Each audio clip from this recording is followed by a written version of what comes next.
Sorry for the little technical difficulty. I thought being on a cellular service would work better, but it dropped the live stream. So what are you going to do when you're live?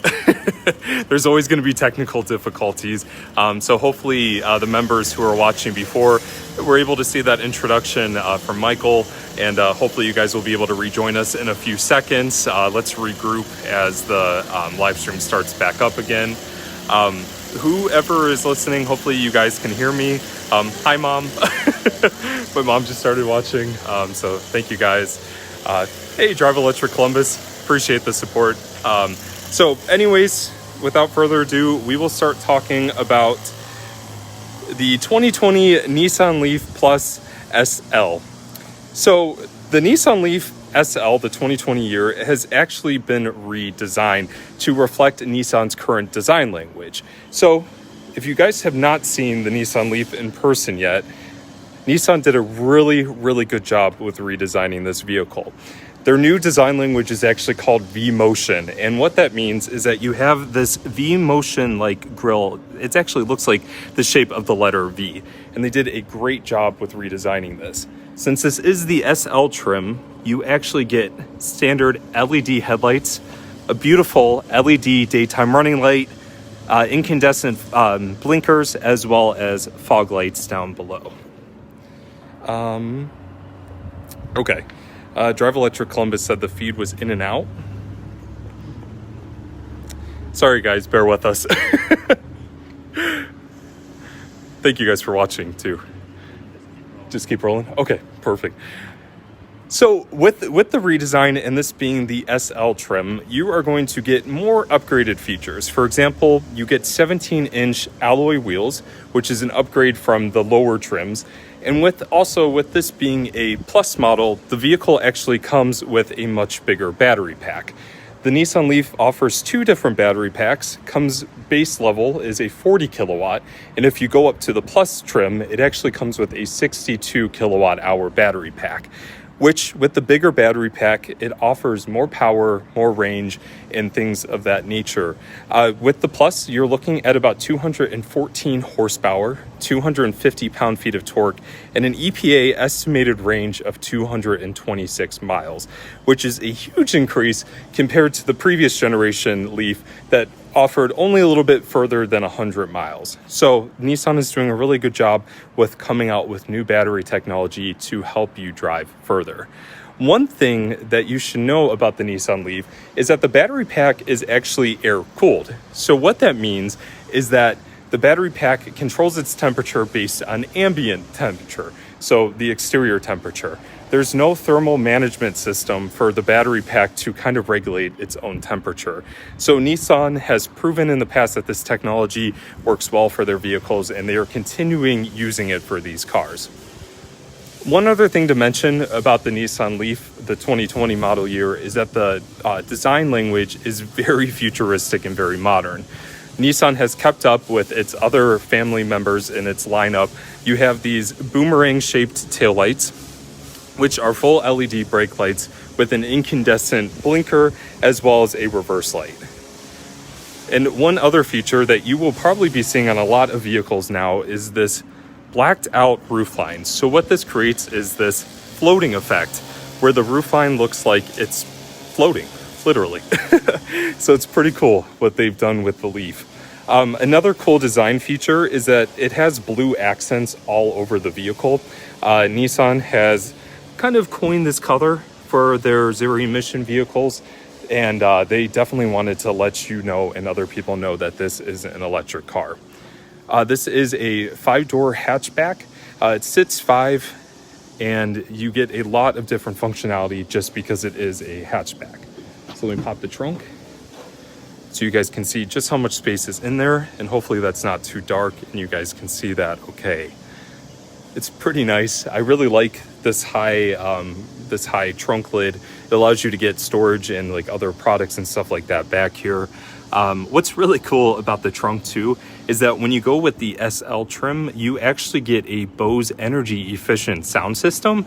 So this area right here is a highly efficient speaker system designed by Bose for energy efficiency. So it's pretty cool. You will only see this in the SL trim, so the top tier.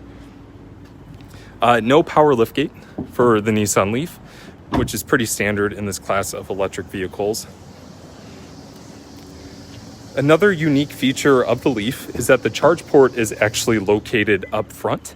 So I'm just going to pop that. Let me make sure I did that.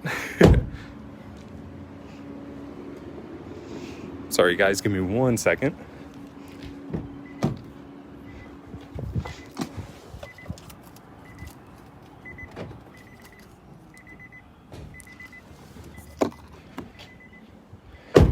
So a unique feature of the Leaf Plus is that it actually offers a different charging setup than some of the other Leafs.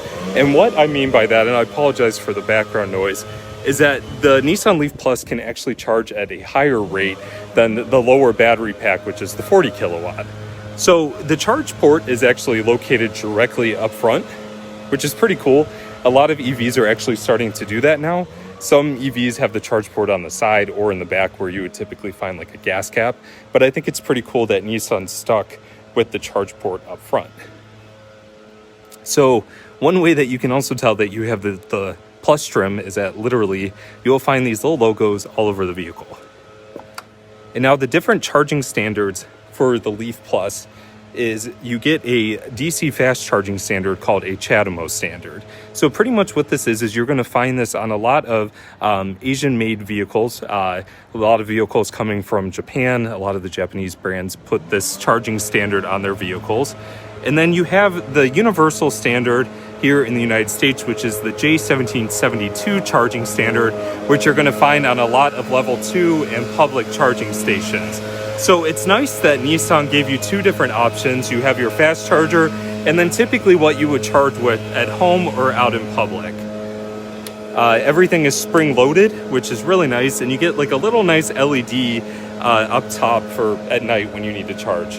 One other thing is, and I want to be totally honest, this is actually the first time that I am actually personally getting a chance to spend some time with the Nissan Leaf, and I just have to say that the quality and the fit and finish of this vehicle is unbelievable, and I'm really actually impressed by how nice and well made it is. Thank you guys for joining. I know that there's a few more people joining. Hopefully you guys can hear me okay with the background noise. It's obviously, middle of May and people are going to get their yards cut and stuff like that. So we're just kind of dealing with that for the time being. Hopefully you guys can hear me okay. But anyways, that is it for kind of a exterior overview of the Nissan Leaf. The vehicle is very well designed. I think the technology that Nissan has implemented within this car is very impressive. And the fact that the design is exactly how the family of Nissan vehicles line up in terms of the design language is very, very impressive. So I'm going to jump inside the car now. Hopefully it'll be a little bit more quiet.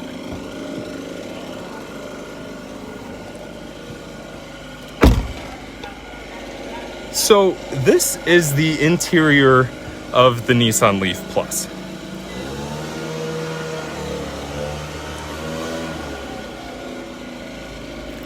As you can see, it is very well put together, a great design language, full of technology. One thing I want to mention, sitting up here behind me is this digital information cluster that's fully customizable. You also have a physical tachometer, which I think is kind of retro, just because a lot of vehicles nowadays have a full digital screen. So it's pretty, I think, kind of quirky that Nissan included that on the interior of the Nissan Leaf Plus. What's really impressive, and one thing I want to point out, is that I mentioned that the EPA rating for this vehicle is 226 miles on a full charge. Well, this car that I'm sitting in is set at 98%. That's how much range or charge is left in the battery pack. And we're sitting at about 228 miles. That's actually really impressive because when I first got here, I've been sitting in this car for about an hour and a half trying to figure out the different things. Like I mentioned, I have never really played with the Nissan Leaf before, and it's really easy to figure out. But I've been running the AC and everything, and the fact that the car still has more than the EPA rating is really impressive. That's one cool feature that I want to point out. So I'm going to turn around. Another feature I want to point out is that when you get the SL trim, the vehicle actually comes with a 8-inch touchscreen display, and this is going to offer different features. And I just rolled up the window, so hopefully it's going to be a little bit more quiet now. So this display, like I mentioned, is 8 inches, and it's kind of smaller compared to some of the competitors in this price range. But that's okay. I am actually incredibly impressed with this touchscreen. The setup is very easy to figure out. Nissan did a really good job with the user experience, the software, and all that. Let's see. So the design of the dashboard is very easy to follow. It's very driver focused. The touchscreen is multi-touch, so you can pinch to zoom in, you can twist when you're using the navigation. Another cool thing is that it's almost set up like a tablet design. So you have like your different applications, your different audio setups, your map info, things of that nature. So playing through this earlier, I kind of wanted to point out some quirks that I noticed in this car. The first thing I noticed when you hit info is that it pulls up different screens. So you can pull up something directly for your electric vehicle information. You can show your Nissan Connect EV and services. So what that is your cellular connection. You can pull up weather and so forth. So when you go into the EV usage or EV info, it displays how many kilowatts you're using. So when you're driving, I'm assuming that this will show you your regen and how much electricity you're putting towards the motors. And then also like your climate control, you can just see how much energy that having the AC on is using, and other systems within the car. But one thing I want to point out that I thought was pretty cool is that if you turned off the climate control, it will add about 3 miles of charge to your vehicle. So pretty cool. Another thing I wanted to point out, which I actually thought was pretty funny, if you go to the navigation screen and you go to point of interest, you can still find where gas stations are. So I thought that was pretty funny that in an electric vehicle they even had that as an option. But it's universal software that Nissan is using throughout their vehicles, but the touchscreen works so well. It doesn't seem like there's any lag with any of the software with loading anything, really. Another thing that I want to mention about the interior is just the quality of the materials. Obviously, the SL trim prices out at an MSRP of around $44,000. So you get a nice leather steering wheel. You get really nice features such as heated seats, heated steering wheel. You get these leather seats with a nice Alcantara insert, kind of like the faux suede. And it's really beautiful. And honestly, sitting in this vehicle for the first time today and getting a chance to experience what the seats are like and just everything, it is so comfortable. So Steve, let me actually go back to see which coffee places this vehicle recommends. I think it'd be funny to see. So it looks like I've never heard of the first one, obviously Starbucks, but the funny thing is that Pete's is no longer around here in the Cleveland area. So maybe the maps need to be updated. I'm sure that there's a software update waiting for this vehicle. Another cool feature is the gear selector. So this gear selector is very unique. It is pretty much like a mouse pad in a way. So it has this nice user experience, or like a nice way of describing how you put your vehicle in gear. So if you want to park, you just simply press the top button. To put in reverse, you slide over, push up. Neutral is just over. And then drive is over and down. And now you'll notice what the B is. Well, that pretty much means heavier regen. So if you want to put it in brake mode, you just pull it back and it's in brake mode. One other feature I want to mention about the Nissan Leaf is that it has a feature called the e-pedal. And you may be wondering what the e-pedal does.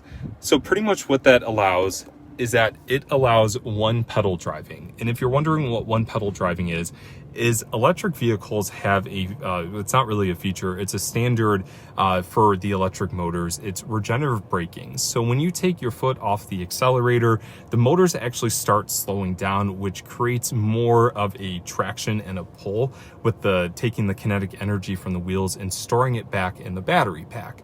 So what that e-pedal does is that it actually creates a more of a heavier regen, so you can essentially drive without even using the brake pedal. It's really nice in city driving. The brake lights will still turn on when you're using that. Obviously, I still recommend, if need be, use the brake pedal, but it's kind of a nice feature that the car can slow itself down using the electric motors. And obviously, you're saving, you're putting electricity directly into the battery pack. So it's pretty cool. Steve, I actually have not driven the Leaf yet, so I have not experienced e-pedal driving, but I heard that a lot of people who drive Leafs absolutely love it. It's a great feature. Chuck, the vehicle does come standard with Apple CarPlay support.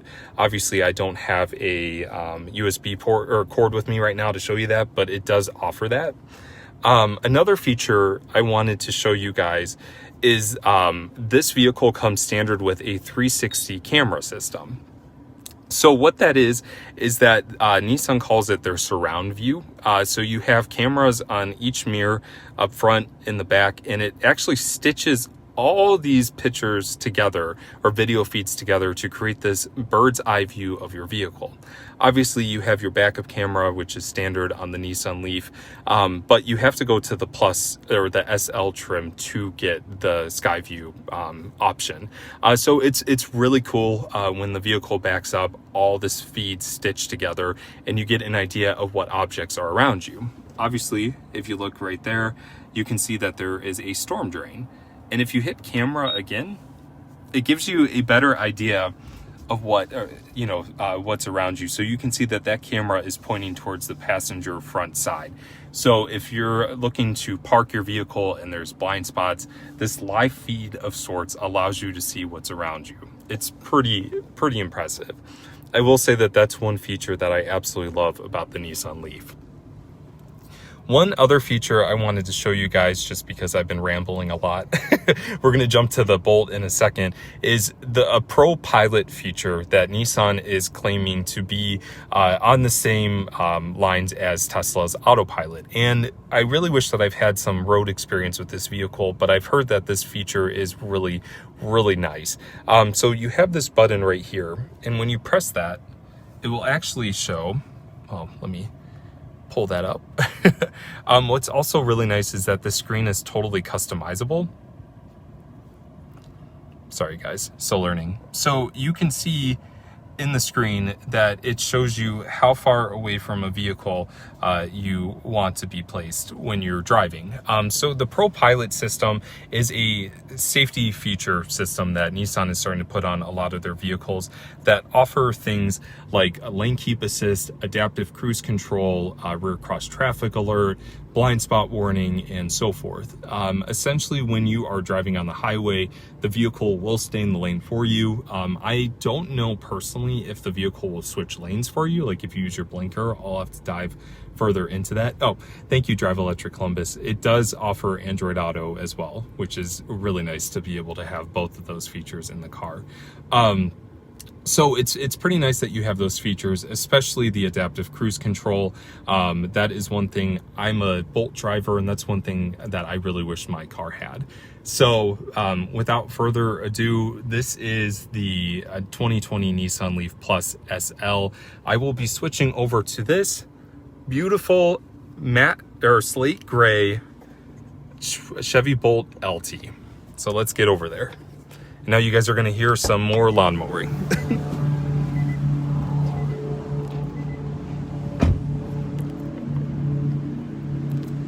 So as I mentioned before, I am a Chevy Bolt owner. I drive a 2019 Bolt LT. I got it back in September and I've put over 10,000 miles on the car. I love it. It's a car that I have grown to love over the past few years from concept to production. So this vehicle, especially with it being a 2020, is something I'm excited to check out because I have not yet kind of noticed the differences between my year and this year, but there are some small differences that you will notice. Obviously, you know, with this being a 2020, Chevy actually upgraded, if you want to quote unquote, we'll just do air quotes, the grille. They updated this grille to where it's actually more textured and it looks really, really nice. It gives the Bolt a nice refreshed front end. The nice design style that they did with this for the 2020 model year is just really cool. It comes with 17-inch alloy wheels. You have that floating roof design that you see similar to on the Nissan Leaf. I'm telling you guys, this is a design feature that a lot of cars are going to be having soon. Really, really nice. And my favorite feature of the Bolt is the taillights.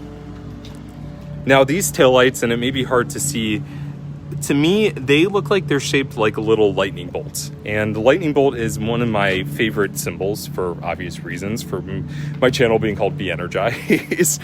I love anything with lightning bolts. But this slate gray metallic color is absolutely beautiful. Chevy did a really good job with this. In fact, this color actually reminds me of colors you would find on luxury vehicles such as Audi, Mercedes, BMW, Porsche. So they did a really good job with offering such a unique color. So to start off with the front of the vehicle, the Bolt offers full HID headlights. LED headlights are not an option yet. There is rumors that they are fully refreshing or redesigning the Bolt for the 2021 model year. So right now we have HID headlights with a nice LED accent line for daytime running lights. You have your blinker right there, which is really nice. They kind of did like a split design. Come around. Unlike the Nissan Leaf, the Bolt actually has its charge port right on the side. So it's really nice. You pull up to different chargers and you just simply plug it in. One difference that I want to mention between the Leaf and the Bolt is the charge port itself. Obviously, with the Leaf, you notice that there was 2 separate charge ports. With the Bolt, there's only one. So with that being up, you have your standard J1772 charger. It is obviously, you know, the universal one, something that you're going to find at public charging stations, your house for level 2 and level 1 charging. However, Chevy offers an optional CCS charging DC fast charging port. And basically what this is you have your DC fast charging pins down here, and it allows your vehicle to charge at a rate of 50 kilowatts when you're at a fast charger, such as like Electrify America, Charge Point, and some of those other public charging stations. One thing I want to mention is that unlike the CHAdeMO on the Nissan Leaf, the CCS is actually an option for the Bolt. I believe it's a $750 option. I'm hoping in future models they'll make it standard, but just wanted to give you guys a heads up. If you are in the market for a vehicle like this, definitely make sure that you have this option if you absolutely need it. Some people don't need this, but it's good to just be aware that it is an option so you're aware of what you're buying. Another feature that I love about the design of the Bolt is that they did a really good job with adding black accents to kind of break up the top of the vehicle and the bottom of the vehicle. You have some nice chrome accents near the bottom. And with this being a hatchback, you get a nice deep trunk. And now the seats do fold flat, which offers a lot of storage capacity. I will say from personal experience, we've been able to fit a 90-pound dog in the back of this vehicle with the seats folded down with other products like furniture. I think we actually had a mattress in the back of my Bolt at one point. So it's pretty impressive what you can have back here. You get a nice privacy screen, and then you can see the charge cable that comes standard with the vehicle. Similar to the Nissan Leaf, the Bolt does not have a power liftgate. It's all manual. The Bolt is an absolutely beautiful EV. One other feature that I want to mention that they actually changed from the 2019 to the 2020 model year is that the vehicle comes with a smart key access system. So you have buttons right here to press that allows you to lock and unlock the vehicle. Well, in my 2019 Bolt, they actually have buttons on all 4 door handles. Well, you'll notice in the 2020, they actually removed that. I'm not exactly sure why, but Chevy did that for this model year. So it's just kind of a cool little note that I wanted to mention. So for the 2020 Chevy Bolt, the one thing that I didn't mention, like I mentioned with the Nissan, is that they upgraded the battery pack. They upgraded the battery pack to a 66 kilowatt hour battery system that allows the vehicle to get an EPA rated range of 259 miles on a full charge, which is really cool. They did not really update many other features of the car, and I'm still kind of newer to the 2020 model year, but that is the one biggest feature. Power is 200 horsepower, 266 pound-feet of torque, 0 to 60 time in just a little bit over 6 seconds. So both of these cars are super peppy based on the torque numbers. So let's jump in. Okay, give me 1 second, guys. Just gonna turn on the car.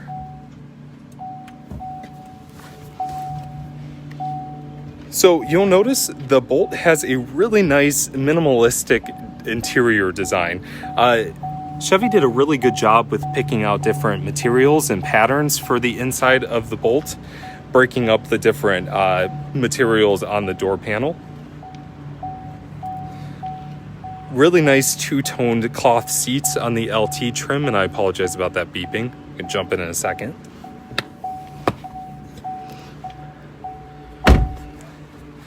And now, if you've come to expect this from every modern vehicle, a lot of vehicles are starting to get more touchscreens, and the Chevy Bolt is definitely one of those vehicles. The main touchscreen in the Bolt is actually bigger than the Nissan Leafs. It is, I believe, 10.2 inches, so pretty much a standard iPad screen, if you can picture one of those in your head. It works really well. It's very quick to the touch. And it's actually set up just like a tablet in a way. So you can have different quadrants that offer different features, different information. If you go here, it actually is set up just like a tablet. You have your different applications for audio, phone. It comes standard with Apple Carplay and Android Auto, which is really cool. A lot of these vehicles are starting to come with that. It controls things like your heated seats, your climate control, and so forth. You can actually also see how you're driving in terms of efficiency. So you get these really cool little graphs that shows you just exactly how efficient you're driving. The Nissan Leaf does offer things like that too. I just forgot to dive into those. So I apologize, guys. Maybe I'll get a chance to do a more in-depth video with the Leaf. I would absolutely love to do that. But going back to design, very, very minimalistic. You see that there's that nice, cool pattern all along the dashboard, and it goes all around the door panel and so forth. You have this really nice leather steering wheel. This vehicle comes with 2 different optional packages. One that is a winter option. You get a heated steering wheel with 2 heated seats. And then it also comes with the safety package, which comes with a camera system up here for lane keep assist, blind spot warning on the mirrors, and a few other safety features, cross traffic alert. But the main thing is that I want to point out, a lot of these vehicles come with digital information clusters. And the Bolt is no different. It comes with this 8-inch screen literally right in front of you that will show you your speed, how much range you have left, how efficiently you're driving. You can pull in your music information, your podcast, stuff like that. So all this information is right in front of you, which is really, really nice. You can customize it based on whatever you're looking for. Vehicle information, you have your efficiency, tire pressure, and all these goodies. The one thing I do want to mention about the Bolt versus the Nissan Leaf is that the Bolt actually is very minimalistic in terms of the interior. Everything is very focused on the touchscreen and the information cluster right in front of you, and really offering a lot of eco materials. Obviously, you're noticing that the Bolt has cloth seats versus the full leather interior that the Nissan Leaf offered.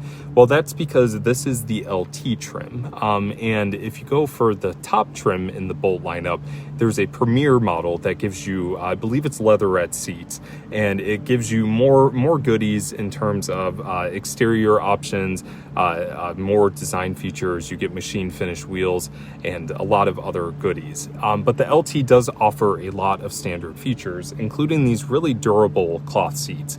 From personal experience driving an LT trim, we have that 90-pound dog that I mentioned earlier. He has just gotten everything just totally muddy, and we've been able to shampoo the seats and all the dirt comes out. So it's really, really nice that Chevy created such a durable interior.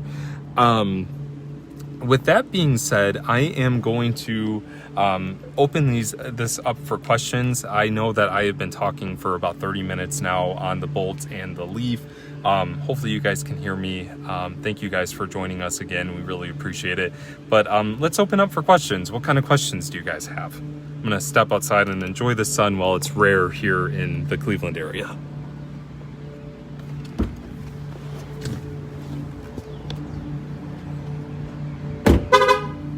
Sorry for that horn. The one other thing that you'll notice with the Chevy Bolt is that when you shut the door with the key inside of it, it does give you a little beep warning you that you've left the key fob in the vehicle. So it's just a little nice heads up. But with everybody watching, do you guys have any questions for us? Oh, I think I see Steve asked me a question. Do you prefer the Bolt or the Leaf looks? So, well, I will let Michael answer that first. I tend to agree with him. The front, I like the Leaf probably better than the Bolt, but I do like the back of the Bolt better. So I'm in your camp. That's actually what he said. The Bolt feels like it's more unique at the back. Yeah, Yep. And for me, Steve, I actually really like the looks of the Nissan Leaf. I think they did a really good job with the V-Motion setup up front. However, I do prefer the back of the Bolt better, just because it has those little lightning bolts that I mentioned before that I really like. But is there any other questions from you guys?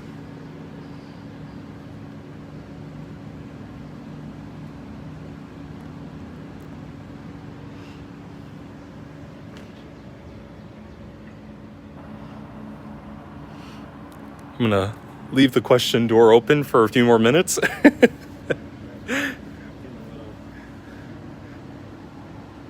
it getting blurry? No, I just froze for me. Oh no. There's a question from Drive Electric Columbus. What is the charging speed? Drive Electric Columbus, are you talking about fast charging or are you talking about level 2 charging?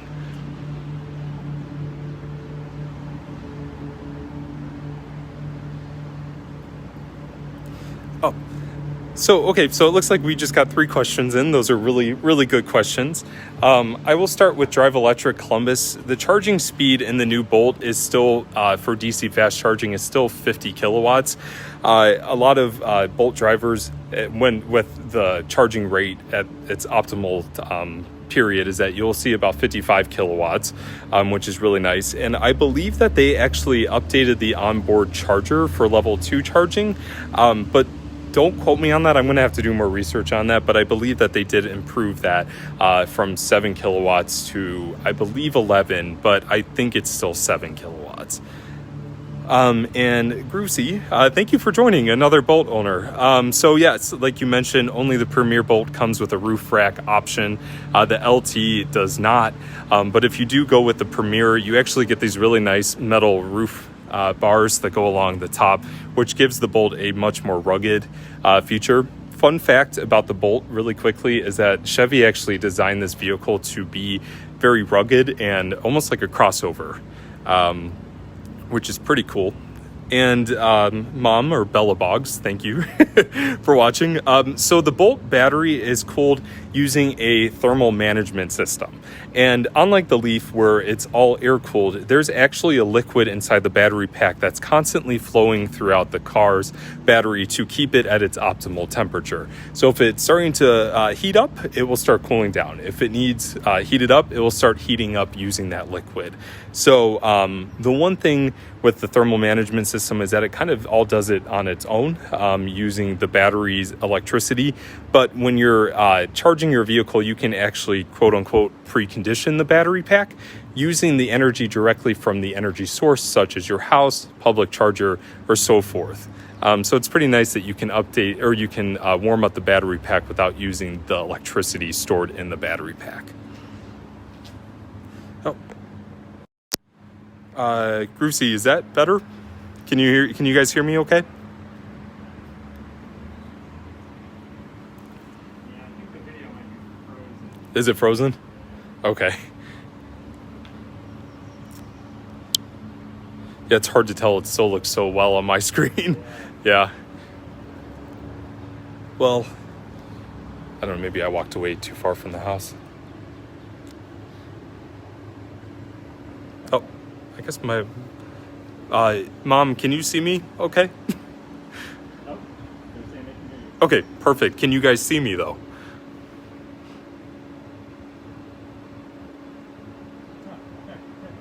Okay, perfect. Thank you. I appreciate it. So without further ado, if you guys don't have any other questions, I just want to mention, this is going to be a shameless plug on my part. Check out my YouTube channel. It's B_energize.